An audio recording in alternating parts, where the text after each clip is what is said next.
Escola de mutação.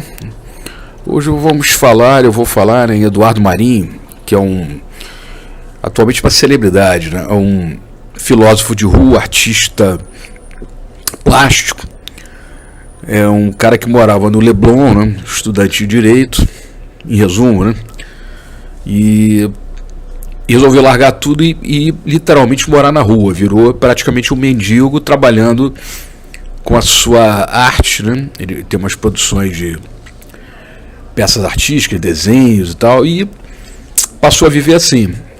E foi levando a vida toda, desde muito novo, teve filho, casou, não sei o que, construiu toda a história de vida em cima de ser morador de rua. O que determinou isso não foi um distúrbio, nada disso, foi apenas um entendimento que ele teve.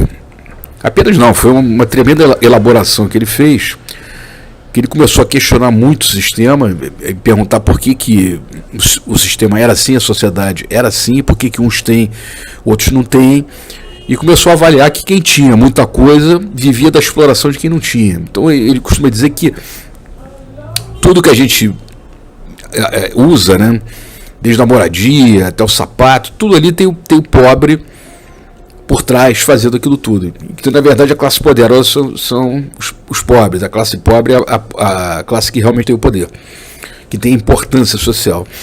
Então, ele, para ficar coerente com essa visão que ele desenvolveu, essa visão crítica da sociedade, ele largou tudo e não quis usufruir de nenhum privilégio. Passou a viver realmente numa marginalidade. E nisso realmente conseguiu ser coerente com as ideias dele, de não aceitar o sistema e não usufruir desse sistema. Ele foi absolutamente coerente, que é uma coisa realmente muito difícil de se conseguir. O que a gente pode avaliar são as críticas que ele faz ao sistema político, econômico, cultural, então são realmente muito contundentes. Ele denuncia muito a questão da exploração, da produção, que vai muito de encontro com a teoria do Marx, né, a teoria da mais-valia, que o capital presente é capital passado acumulado. Ele repete muito isso, que o pobre é explorado, e ele não quer participar dessa exploração.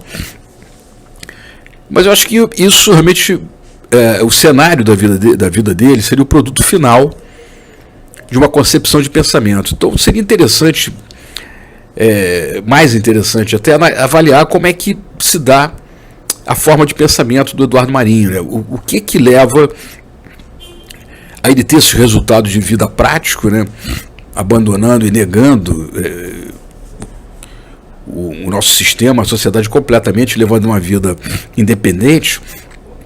Como é que se constrói o pensamento e o sentimento dele para levar a essa situação?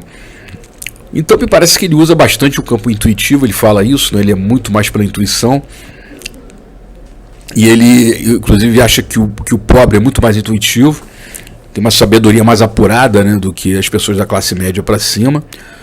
Então ele desenvolveu muito esse processo de intuição. Ele fala muitas coisas pelo que ele intui, porque ele evita muita teorização, porque ele diz que teoria é muito pensar com a cabeça dos outros, mesmo que sejam os grandes filósofos, os grandes nomes da humanidade. Ele assim incentiva as pessoas a terem uma visão própria, um pensamento próprio, tirar da sua própria consciência, da sua própria observação. Então esse campo mental que ele trabalha é evidentemente um campo diferenciado, que usa essa intuição e uma capacidade de percepção que evidentemente é completamente diferente. E ele costuma usar o termo, né, observar e absorver, porque ele colocou também muito, uma sacada também muito bem feita, né, de que a humanidade observa, mas não absorve. Eu acho que isso tem um sentido pessoal, individual de cada pessoa, realmente isso acontece, e também no macro, né, porque a sociedade tem conhecimento aí acumulado, né, em grau absurdamente alto, né, nos últimos séculos. Então esse conhecimento está disponível, mas a humanidade, a sociedade não conseguiu botar em prática e resolver os problemas. Então realmente é um observar e não absorver.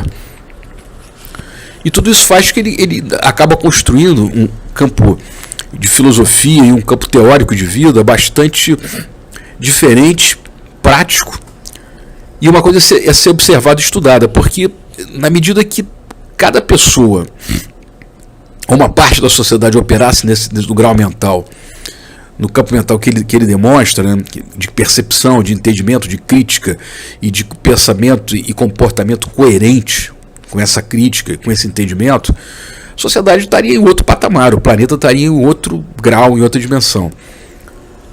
Então é interessante observar não só a vida do Eduardo Marinho, mas principalmente como é que ele opera em campo de pensamento. Porque se conseguir reproduzir as qualidades que ele tem do ponto de vista pedagógico, do ponto de vista psicológico, a sociedade daria um salto de evolução muito grande. Inclusive, a gente evocando aí a questão espiritual, espiritualista, né? As correntes esotéricas, espiritualistas, reconhecem que as pessoas podem reencarnar em planetas diferentes. E quando a gente vê alguém assim muito diferente, muito diferenciado, e até mais avançado em muita coisa, a gente pode ter quase uma certeza que aquela pessoa, aquela figura veio de um outro planeta, de uma outra dimensão. Parece que o Eduardo Marinho é um cara que veio de uma dimensão diferente. Pela forma de comportamento, largar tudo, morar na rua e estar bem, satisfeito, e incentivando todo mundo, dando aula para todo mundo, realmente é uma coisa completamente diferenciada. Então eu acho que a gente deve observar esse cidadão, Eduardo Marinho, filósofo de rua, artista plástico, é um cara que realmente tem muito a ensinar à sociedade.